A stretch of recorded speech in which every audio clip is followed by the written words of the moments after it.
Peter Abil was selected to be one of Technology Review's 2011 Top 35 Innovators Under 35 because of his work in creating apprentice robots. That is, robots that can learn generally how to do a task by watching a human demonstrate it and then figuring out the precise details for themselves during their own attempt.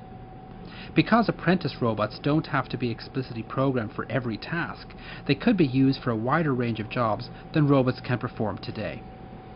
I've always been very interested in understanding kind of how everything in the world works.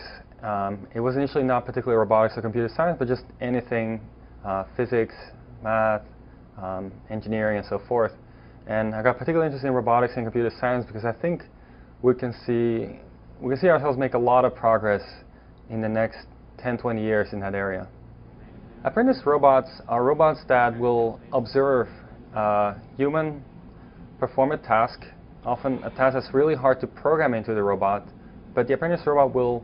rather than need to be programmed to perform a task, will watch a human perform a task, and from watching the human perform the task, it'll understand how it can do that same task itself. What we're doing with Bread is very different from what's been done before in a lot of robotic applications, in that traditionally robots are used in manufacturing, and in manufacturing you program a robot to perform the same task repeatedly and very efficiently.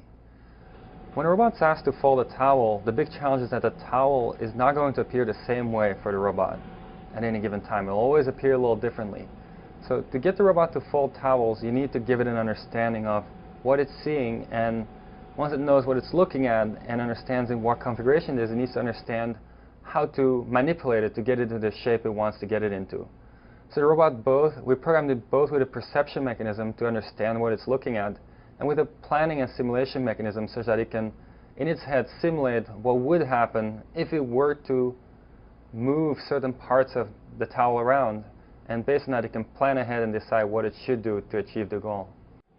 When the robot starts out, there's a towel just crumpled on the table, and the robot will use its cameras to find where the towel is, and at that point it'll just pick up the towel and it'll then drag it over the table. And what that does is it spreads out the towel a little bit, and at that point it'll grab the trailing point of the towel and it will repeat that a couple of times. And what that does is it ensures that once the robot's done with this part of the procedure, it's holding 2 points of the towel that are very far apart. So typically it will hold 2 points that are diagonally across on the towel. Once it's done that, the towel's in a configuration that's partially known, and so the robot will hold up the towel in this partially known configuration, inspect it, and realize that it's holding the towel by 2 diagonally across corners, and put it down and fully spread it out. Once it's fully spread it out, it'll measure the size of the towel, and based on that it can decide what the right folding motions are. So then it'll re-pick it up and go through a sequence of folding motions that are based on the size of the towel, and also based on whenever it's made a fold, it'll re-inspect exactly how well it succeeded and adjust its next fold based on that. The whole idea behind the apprentice robots is that if we can develop this framework more fully, where you can just show a robot how you want something done and it can learn from that, you could start putting robots in environments they've never been before.